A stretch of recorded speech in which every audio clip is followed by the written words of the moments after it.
নমস্কার, welcome to astro console. আজকে বলবো মিথুন রাশির মাসিক রাশিফল নভেম্বর 2025।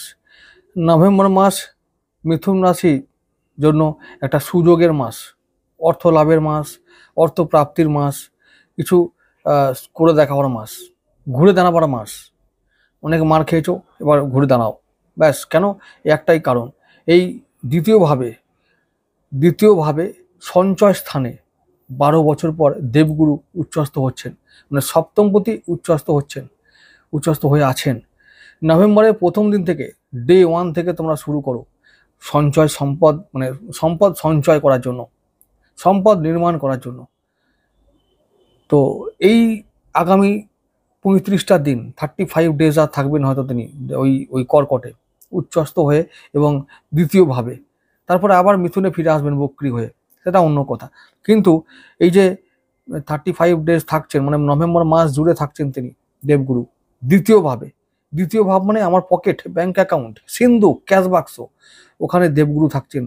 অর্থের দেবতা, অর্থ লাভের গ্রহ, অর্থকারী গ্রহ, অর্থের কারক গ্রহ দেবগুরু 12 বছর পরে এসছেন।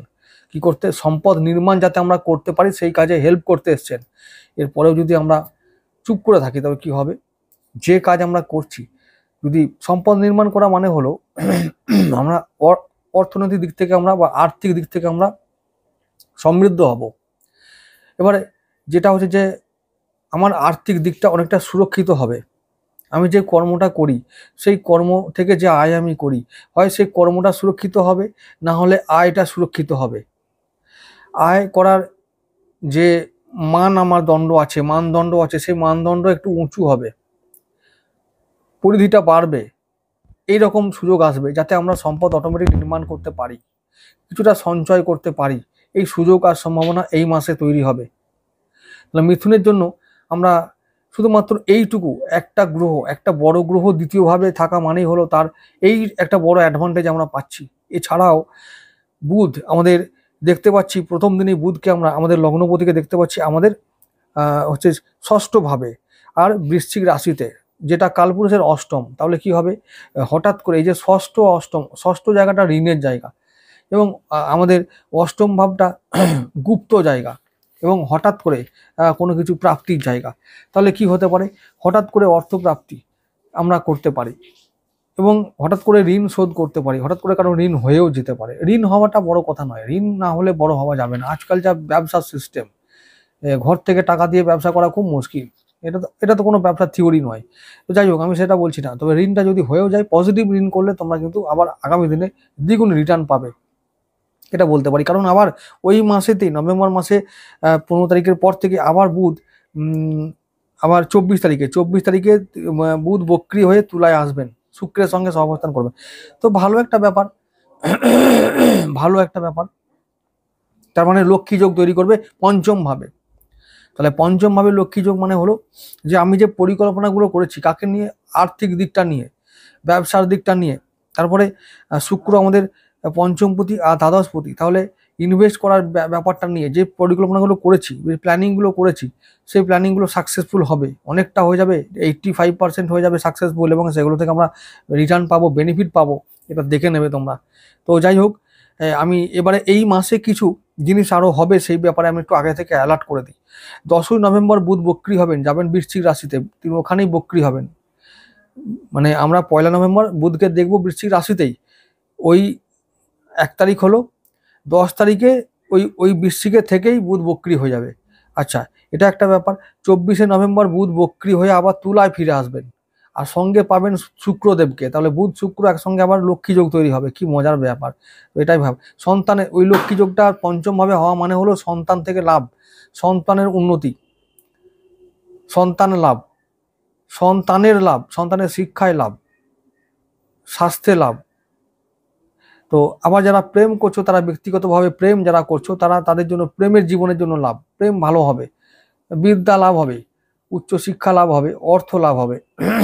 তো এরকমই অনেকটা পঞ্চম ভাবে লক্ষ্মী যোগ, মানে ত্রিকোণ ভাবে লক্ষ্মী যোগ, দারুণ ব্যাপার। তারপরে আরেকটা ব্যাপার হলো যে বৃহস্পতির দশম দৃষ্টি, মানে চতুর্থ দশম দৃষ্টি বিনিময় করে বুধ শুক্র এক বৃহস্পতির দ্বারা সমৃদ্ধ হবে। তার মানে পরিকল্পনাগুলো অনেকটা সমৃদ্ধ হবে, ফুলফিল হবে। আর আমাদের যেহেতু লগ্নপতি বুধ, তিনি আমাদের শরীর স্বাস্থ্য উন্নতি করাবেন বা শরীর স্বাস্থ্য ভালো রাখবেন, মানে আত্মবিশ্বাস ভরপুর থাকবে, দেহ মন একবারে চনমন করবে, তো মন প্রাণ ভালো থাকবে, দেহ ভালো থাকবে। তো এরকম একটা ভালো মানে শরীর নিয়ে এই মাসে তেমন কোনো আমাদের ইস্যু থাকবে না। তবে আমি বলবো যে মঙ্গলের সঙ্গে বুধ কয়েকদিন থাকবে, তো এই ব্যাপারটা একটা চাপের থাকবে, কারণ আবার বুধ বক্রি হয়ে যাবে। তাহলে কি করতে হবে, অনেকের কিন্তু শরীর খারাপ, যাদের ক্রনিক রোগ আছে, যাদের নার্ভের রোগ আছে, যাদের রক্ত গঠিত রোগ আছে, তো এদের একটু সাবধান থাকতে হবে, খুব সাবধান। মঙ্গলের সঙ্গে আছে, জুড়ে আছে, মঙ্গল বুধ একসঙ্গে সহাবস্থান করাটা কোনোভাবেই ভালো না। আবার অষ্টম মানে আমাদের কালপুরুষের অষ্টম আর আমাদের ষষ্ঠ ভাবে রোগ ডেকে আনে। এই সমস্ত ব্যাপারগুলো একটু যদি আমরা মাথায় রাখি, যদি আমাদের মধ্যে কোনো ক্রনিক ডিসিজ থাকে, তাহলে সাবধান হতে হবে। এটা ছাড়া কোনো বিশেষ চ্যালেঞ্জ নেই। এছাড়া 28শে নভেম্বর শনি মার্গী হবেন মীন রাশিতে। তো শনি আমাদের নবমপতি, ভাগ্যপতি মার্গী হবেন দশমভাবে। এটা দারুণ একটা ব্যাপার, ভাগ্য ভালো থাকবে, মানে ভাগ্যটা ভালো যে হবে তার একটা সূচনা শনিদেব 1 নভেম্বর থেকেই করে দেবেন। মার্গী হবার যে ফল তিনি আগে থেকেই দিয়ে দেবেন। অনেক কাজ এগিয়ে দেবেন, অনেক কাজে সাহায্য করবেন, আর্থিক বিষয়ে, কর্ম সংক্রান্ত বিষয়ে, ব্যবসা সংক্রান্ত বিষয়ে, কর্ম ব্যবসা আর্থিক অর্থনৈতিক বিষয় সম্বন্ধে সমস্ত বিষয়ে ব্যাপারে শনিদেব এগিয়ে দেবেন, আমাদেরকে সাহায্য করবেন। তাহলে কি হবে, আমরা নতুন কর্মলাভ করতে পারি।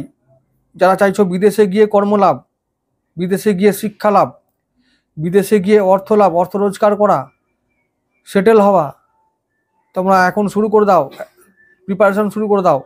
একেবারে এই সুযোগটা নভেম্বরের প্রথম দিকে চলে আসবে, একদম সুযোগ চলে এসছে। যাও এবার মিথুন রাশি, বিদেশে গিয়ে ভাগ্য চমকাতে শুরু করে দাও। এখন আমি আবার বলছি, দশম ভাবে মানে শনি মার্গী হয়ে গেছে, মানে তোমাদের এবার বিদেশ যাওয়ার সময় চলে এসছে। বাড়ি থেকে যারা দূরে কর্ম করতে চাও তাদের জন্য বলছি, বাড়ি থেকে দূরে মানে সবসময় বিদেশ মানে সাগর পাড়ে নয়, অনেক সময় বাড়ি থেকে অনেকটা দূরে পরবর্তী বা ভিন রাজ্য বা পাশাপাশি রাজ্যতে হতে পারে। তো ভাগ্য চমকাবে, ভাগ্যবতী মার্গী হবে, মানে হলো পিতার সঙ্গে সম্পর্কে উন্নতি, পৈতৃক সম্পত্তি লাভ, তো পিতার শরীর স্বাস্থ্যে উন্নতি, আর গুরু লাভ, আধ্যাত্মিক উন্নতি, বিদেশ ভ্রমণ, বিদেশের যাত্রা, তীর্থ ভ্রমণ, কর্মসূত্রে ভ্রমণ, এরকম এগুলো সম্ভব, কর্মসূত্রে বিদেশ যাত্রা এগুলো সম্ভব। এই মাসে অনেকের ক্ষেত্রে হবে, অনেকেই করবে, ঠিক আছে। তো দারুণ ব্যাপার, মানে এইগুলো এবার হবে। এক্সপোর্ট ইম্পোর্টের ব্যবসা, যারা বিদেশি মুদ্রার ব্যবসা করো বা কেনা বেচা করো, যারা শেয়ার কেনা বেচা করো, যারা যারা চাইছো ফাটকা ইনকাম করতে, তাদের জন্য ভালো সুযোগ শনি এবার আনবে। শনি রাহু দুজনেই আনবে, নবম ভাবে মানে রাহু আছে এখন, তো যখন তখন এগুলো শুরু হবে। এবং শনি এবার চলে এসছেন, মার্গী হবেন। এই যে আবার 30শে নভেম্বর বুধ আবার মার্গী হবেন, আমাদের লগ্নপতি বুধ মার্গী হবেন। তো এটাও একটা ভালো। আমি বুধের যে বক্রি হওয়া এই ব্যাপারটা নিয়ে আমি চেষ্টা করব মিথুন ও কন্যার জন্য আলাদা করে একটা ভিডিও এনে এই বিষয়টা সম্বন্ধে একটু ডিটেলসে আলোচনা করতে চেষ্টা করব। যদি তোমাদের সমর্থন থাকে তবে করব, না হলে করব না। এমনিতেই মিথুন রাশির মানুষেরা খুব একটা ভিডিও দেখতে চায় না, তো যদি সমর্থন থাকে করব, না হলে দরকার নেই। আচ্ছা যাই হোক, আমি বলছি যে শুধুমাত্র বৃহস্পতির একাই মার্গী হওয়াটা মানে মানে উচ্চস্থ হওয়াটা, মানে দ্বিতীয়ভাবে আসাটা, কর্কট রাশিতে আসাটা, এটাই একটা যথেষ্ট কারণ ভাগ্য চেঞ্জ করার জন্য। বৃহস্পতির পঞ্চম দৃষ্টি থাকবে আমাদের ষষ্ঠ ভাবে, আমরা ঋণ চাইলে পেতে পারি, ঋণ শোধ করতে পারি, রোগ থেকে মুক্তি পেতে পারি, আমরা শত্রু পীড়া থেকে মুক্তি পেতে পারি। তো বুধ আমাদের অনেকটা সময় পর্যন্ত মানে 15 নভেম্বর পর্যন্ত বুধ থাকবে বৃশ্চিক রাশিতে। তাহলে বৃশ্চিক রাশিতে যখন বুধ থাকবে তখন আমাদের লগ্নপতি বুধের উপরে বৃহস্পতির পঞ্চম দৃষ্টি পড়বে। এটা একটা অমৃত স্বরূপ দৃষ্টি। তাহলে কি হবে, আমরা চাইলে আমরা আমাদের যে চতুর্থ, আমরা গৃহ লাভ করতে পারি, বাহন লাভ করতে পারি, জমি জায়গা লাভ করতে পারি, ঠিক আছে, বা এই সংক্রান্ত বিষয়ে ইনভেস্ট করলে রিটার্ন পেতে পারি। মনে রেখো কথাগুলো, ব্যবসা এবং কর্মজীবন পুরোপুরি বদলে যাবে, এবং চিন্তা ভাবনা বদলে যাবে, প্ল্যানিং বদলে যাবে, সব দেখবে হঠাৎ করে পরিবর্তন হবে। বৃহস্পতির সপ্তম দৃষ্টি অষ্টম ভাবে আছে, হঠাৎ করে সবকিছু এমনভাবে হয়ে যাবে না, চিন্তা করতে পারবে না। পজিটিভ চিন্তা ভাবনা যারা এখন করছো, যে প্ল্যানিং করছো, যে হ্যাঁ সেই প্ল্যানিংগুলো সাকসেসফুল হয়ে যাবে, হঠাৎ করেই হয়ে যাবে, কোনো চিন্তা নেই। এবারে বৃহস্পতির যে নবম দৃষ্টি সেটা পড়বে তোমাদের দশমভাবে। তো বলেছি কর্মজীবনে পরিবর্তন হবে, কর্মজীবনে ডেফিনেটলি পরিবর্তন আসবে, নতুন কর্মলাভ, কর্মে উন্নতি, প্রমোশন, বদলি এগুলো সম্ভব, কর্ম থেকে আয় বৃদ্ধি এগুলো হবে। তো এগুলো এবার বৃহস্পতির দ্বারা হবে। শুক্র কি করবে? শুক্র দ্বাদশপতি হিসাবে এবং পঞ্চমপতি হিসাবে পঞ্চমে থাকবে। পঞ্চম ভাবের কথা, শুক্রের কথা আমি আগেই বলেছি যে শুক্র আমাদের এবার পজিটিভ ফল দেবে পঞ্চম ভাবে। তাহলে কি হবে? লক্ষ্মী লাভ, লক্ষ্মী যোগ তৈরি করবে, লক্ষ্মী লাভ হবে, শুক্র থেকে আমরা ভালো ফল পাবো। রবি শুক্র একসঙ্গে থাকবে অনেকটা দিন পর্যন্ত, 15 নভেম্বর পর্যন্ত আমাদের পঞ্চম ভাবে। এইটা একটা খারাপ দিক হলো। কিরকম? রবি শুক্র একসঙ্গে থাকলে কি হয়? দারিদ্র দোষ তৈরি হয়। দারিদ্র দোষ মানে হলো পয়সা খরচা হওয়া, অকারণে ব্যয় হওয়া, পয়সা হাতে মানে প্রয়োজন মতো না থাকা, এই ব্যাপারটা থাকবে। তাহলে কি হবে? তাহলে ব্যাপারটা এটাই হবে যে আমাদের সন্তানকে নিয়ে সাবধান থাকতে হবে, তার শিক্ষার জন্য, তার স্বাস্থ্যের জন্য খরচা হতে পারে, অনেকে প্রেমের জন্য খরচা হলো, পড়াশোনার জন্য খরচা হলো। তো এগুলোকে আমি বলবো যে বিদ্যালাভ ছাড়া অন্যান্য বিষয়টা একটু অকারণ ব্যয়, তো অকারণ ব্যয়টাকে নিয়ন্ত্রণ করতে হবে। তো অবশ্যই ঠিক আছে।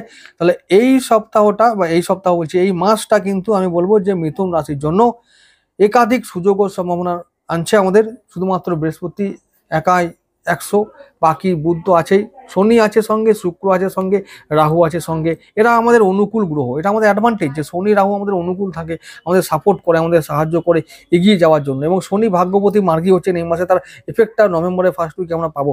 আমরা কি বলছি যে এগিয়ে যাওয়ার সময় চলে এসছে, প্রতিটি জায়গা থেকে আমরা এবার পজিটিভ রেজাল্ট পাবো। তো ভালো থেকো সবাই, এগিয়ে যাও। আর বুধের জন্য অবশ্যই যদি মিথুন রাশি, মিথুন লগ্ন হও, একটা পান্না অবশ্যই ধারণ করবে। যদি পান্না না পাও তো অবশ্যই গণপতি পুজো করবে। যদি গণপতি পুজো করতে না পারো তাহলে কি করবে? হাতে একটা অবশ্যই সবুজ সুতো বেঁধে রাখবে, ডান হাতে একটা সবুজ সুতো বেশ মোটা করে বেঁধে রাখবে, বুধের প্রতিকার অনেকটা হয়ে যাবে। আর যদি পারো তো চেষ্টা করবে যাতে বৃহস্পতিবার দিন ছোলার ডাল দান করা যায় গরিব মানুষকে। ভালো থেকো, নমস্কার।